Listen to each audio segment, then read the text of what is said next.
ሌኒዮሮ ዛሬ ማንቸስተር ዩናይትድን ዋጋ አስከፈለው ብንል ማጋነን የሚሆን አይመስለኝም። ምን አይነት ደካማ ፐርፎርማንስ ነው ዘንድሮ! ልክ አይደለም። በአጠቃላይ ልጁ ፖቴንሻል አለው፣ አዎ ጥርጥር የለውም።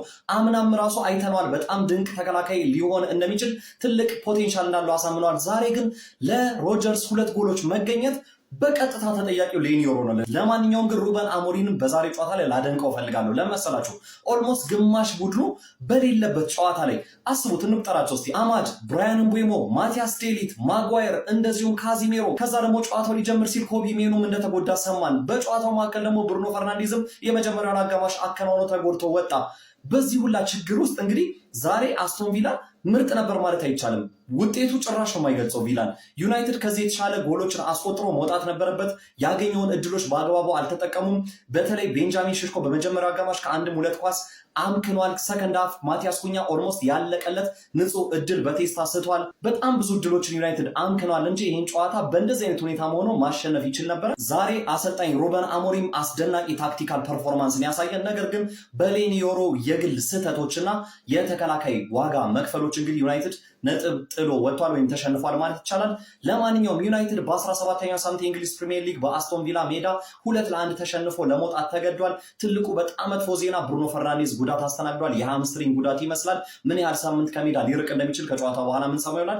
ለማንኛውም ስለ ዩናይትድ ጨዋታና ስለ መሸነፉ ምን ትላላችሁ? ሀሳባችሁን ኮሜንት ሴክሽን ላይ አጋሩ። ሜዳ ስፖርትን ፎሎ ማድረግ እንዳትረሱ። እኔ ማለት ነው ዛሬ ከዩናይትድ ተጫዋቾች ማለት ነው ከአስቶን ቪላ አጥቂዎች የበለጠ ማለት ለኡጋርቴ ኳስ መስጠት ዛሬ በጣም እየሰጉ ነበር። ምንድነው ዛሬ ኡጋርቴ ይሰራ ነበር? ጭራሽ ቡሩኖ ተጎድቶ ወጥቷል። ቀጣይ ጨዋታ ምንድነው የሚፈጠረው? ረጅም ጉዳት ነው ትንሽ ጉዳት ነው የሚለው አልታወቀም።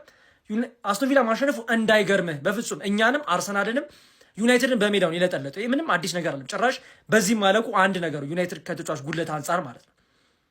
እኔ ይሄ ሰውዬ ማለት ነው እንዴት ነው ከዳኛው አንግል ላይ ተውስታል ያገባውን ጎል የሆነ በጣም በቃ በጣም የሚያምር ጎል እንድትያዙሩ አንተ በጣም ሮጀርስ በጣም ነው የሚችለው። ሁለቱንም ዘሴም ሽት አንድ አይነት ጎል ላይ ያገባው ጭራሽ ማለት ነው። ዛሬ ማንቸስተር ዩናይትድ ላይ ሄቨን የሚባለው ልጅ ማለት ነው። ግን ማለት ተጫዋች ብዙ ጊዜ ማለት ነው ኮንሲስተንትሊ ሆኖ መቀጠል አይችሉም። አንዳንድ ጨዋታ ላይ ፐርፎርማንስ ያሳዩና ኮንሲስተንትሊ መቀጠል የሚችሉበት ነገር የለም። ብቻ ልጁ ዛሬ ይችላል። አሪፍ ውጤት ነው ለዩናይትድ። ይሄ አሪፍ ውጤት ነው እንዳይመስልህ። ማርያምን አልደበረኝም የሚለው ማለት ነው። ዛሬ ነበር ጥቅም ላይ መዋል የነበረበት ማለት ነው። ኧረ ምን አስቀይመን ነው ጎበዝ? ምን አድርገን ነው? እግዚአብሔር ምስክሬ ነው። ምን አድርገን ነው? ይሄን ያክል ምን አድርገን ነው እንዴ ተፈረደብን? እንዴ ምንፈልጋቸው ተጫዋቾች አፍሪካ ዋንጫ ሄዱ ምናምን ነገር ብለን እያማረርን ጥሩ ፎርም ላይ ያለው አስቶን ቪላ ልንገጥም ማለት ነው።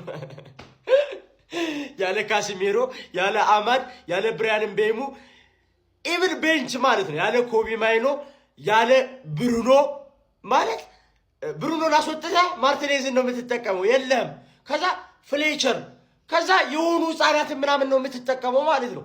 እንደዛም ሆኖ የተሻለው ቡድን ነበር። ቡድን ግን ብዙ ማውራቱ አስፈላጊ አይደለም ማለት ተሸንፈናል። ማርያምን አልደበረኝም። ቪላ ፓርክ ላይ አስቶን ቪላ 10ኛ ጌሟን በተከታታይ ትርፌን ጥግ በማስያዝ ሞርጋን ሮጀርስ ኮል ሴሌብሬሽን ፈጣሪው ጥግ አስዟቸው ለጎል አግብተው ያባበደ ጎል ባይዘይማ ያባበደ በተለይ መጀመሪያ ጎል አግብተው 10 ጌም በተከታታይ አሸንፏል። እንደዚህ ወዳቂ የሆነ ቡድን ይሄንን ስትሪክ ማቋረጥ የለበትም። እዚህ 10 ጌሞች ውስጥ እኛም አለን። በቅርቡ ከአንድ ጌም በኋላ ቪላ ስለምናገኝ ይሄንን ስትሪክ እኛ ነው መስበር ያለብን። እኛ ነው የምንበቀልሽ። እኛ እኮ ለሌላ ቡድን ተበቀልልን ምናምን ብለን አንለጠፍ። አንድ ቡድን ያለን 19 ቡድን ነው የምንገጥመው። ተዳኛ አይደል? ጠላቶቻችን ደግሞ 19 ቡድን ያላቸው 18ቱ ደግሞ ጌታዎቻቸው ናቸው። ይሰጧቸዋል ዝም ብለው ማናፈንድደው ስጥት ገባ አይደል? ለሁሉም ነው የሚያከፋፍሉት። ለሁሉም ያከፋፍላሉ።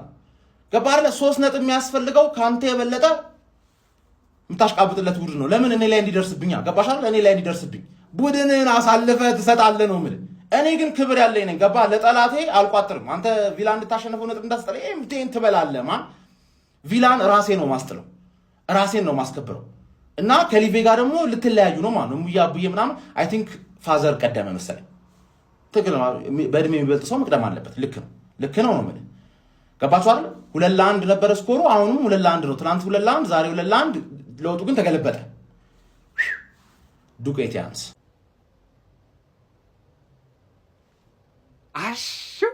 ሳይውል ሳያድር አገኘሁሽ አንቀጣፊዎች እስከ መቼ ቪላ የኔ ብቻ አለቃ ሆኖ ይቀጥላል? ማን እስከ መቼ? ስማ ቪላ አንቺን ለጠፈሽና ወደ ሰበናብሽ ወሰደሽ።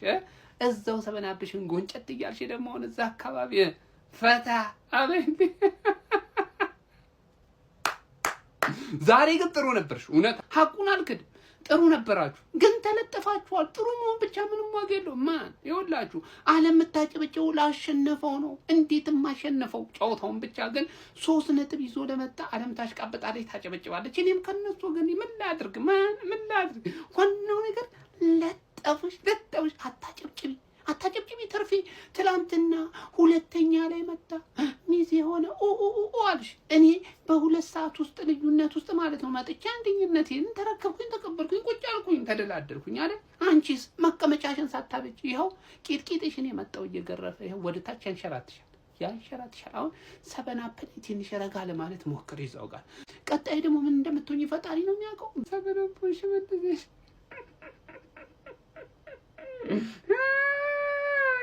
ደራደሩ ሌኒ ዩሮ ገደለን ዛሬ 2 ኳስ በተመሳሳይ ሁኔታ 2 ኳስ ከአንዱ እንኳን አይማርም ብቻ ማለት ነው። መጀመሪያ ላይ በጣም የሚገርም ጨዋታ እኮ ነበር እያየን የነበረው።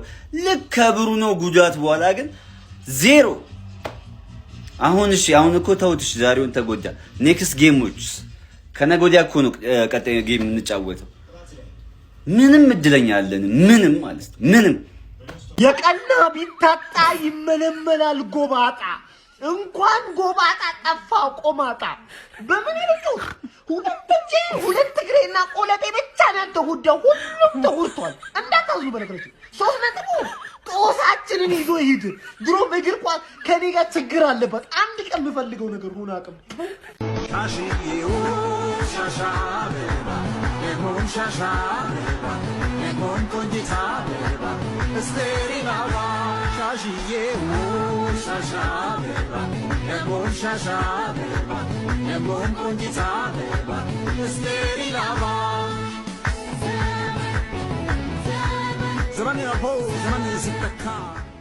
ማንቸስተር ዩናይትድ ልክ እንደ አርሰናል በአስቶን ቪላ ተመሳሳይ የ2-1 ሽንፈት ገጥሞታል።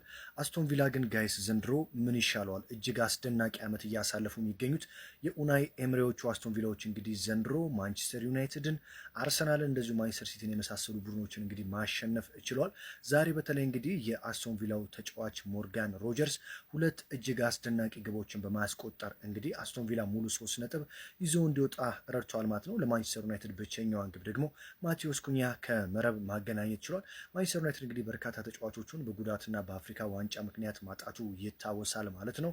ታዲያ ዛሬ በአስቶን ቪላ እንግዲህ ሽንፈት ቀምሰዋል። እንግዲህ ከዛሬ ጨዋታ በኋላ የእንግሊዝ ፕሪሚየር ሊግ የደረጃ ሰንጠረዥ አርሰናል እና ማንቸስተር ሲቲ እንግዲህ አንደኛና ሁለተኛ ደረጃ ላይ ሲገኙ አስቶን ቪላ ዛሬ ያገኘውን 3 ነጥብ ተጠቅመው እንግዲህ ከመድፈኞቹ በ3 ነጥብ ብቻ አንሰው 3ኛ ደረጃ ላይ ይገኛሉ። ማንቸስተር ዩናይትዶችም እንግዲህ በዛው በ6ኛ ደረጃ ላይ እንዲቆዩ ተገደዋል ማለት ነው። የዘንድሮውን እንግዲህ የኡናይ ኤምሬዎቹን አስቶን ቪላዎች የሚያቆማቸው ጠፍቷል። እስከ ውድድር ዓመቱ መጨረሻ ድረስ በዚህ ብቃታቸው ይቀጥላሉ ወይስ ይገታሉ የሚለው እንግዲህ የብዙዎች ጥያቄ ነው ማለት ነው። ሀሳብ አስተያየታችሁን ኮመንት ላይ አስቀምጡልኝ። በየዕለቱ ወሳኝ ስፖርታዊ መረጃዎችን ለማየት የፕላስ ምልክቷን መጫና ፎሎ ማድረግ አትርሱ። ተሸንፈናል፣ ግን አንዳንድ ነገሮችን እንድንል መብት የሚሰጥ አይነት ሽንፈትን የተሸነፍነው ማለት ነው። በዛሬው ጨዋታ ማንቸስተር ዩናይትድ በጣም ብዙ ጥሩ ጎኖች ነበሩት ማለት ነው። ከነዛ ጥሩ ጎኖች መካከል ማለት ነው እስከዛሬ ይሞከር ስንለው የነበረው ቦታ ሊቻ ከብሩኖ ጋር መጣመር የሚችል ተጫዋች እንደሆነ ተመልክተናል ማለት ነው። ተቀይሮ ከገባ በኋላ መሀል ላይ ምን አይነት እንቅስቃሴ ሲያደርግ እንደነበር፣ ምን አይነት ፓሶችን ሲያደርግ እንደነበር፣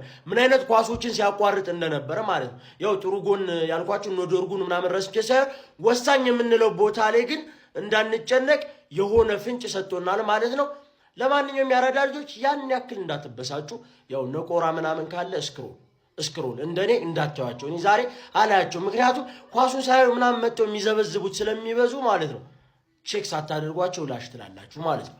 ይመቻችሁ። አስቶን ቪላዎች አልተቻሉም፣ ለትላልቅ ክለቦች እጅ አልሰጥም ማለታቸው ቀጥለዋል። ማንቸስተር ዩናይትድ እንግዲህ ዛሬ አልሆነለትም። አሞሪም ለከፍተኛ ጭንቀትም የተዳረገ ይመስላል። አስቶን ቪላን የገጠሙት ቀያዩ ሰይጣናቶች ሽንፈትን አስተናግደዋል። በርካታ ወሳኝ ተጫዋቾቻቸው በጉዳትና እንዲሁም ደግሞ በሀገራዊ ግዴታ ያጣው የአሞሪሙ ማንቸስተር ዩናይትድ በአስቶን ቪላ ተረቷል። አስቶን ቪላ ከዚህ ድል በኋላ 36 ነጥብ በመያዝ እንግዲህ ከአርሰናል በ3 ነጥብ ከማንቸስተር ሲቲ ደግሞ በ1 ነጥብ በማነስም 36 ነጥብ በመያዝ 3ኛ ደረጃ ላይ መቀመጥ ችሏል። የማንቸስተር ዩናይትድ ደጋፊዎችም ከዚህ ውጤት በኋላ እንግዲህ በውጤቱ መበሳጨታቸው እየገለጹ ይገኛሉ። እናንተስ ስለ ማንቸስተር ዩናይትድ ምን ትላላችሁ? ሀሳባችሁን አጋሩ እስኪ።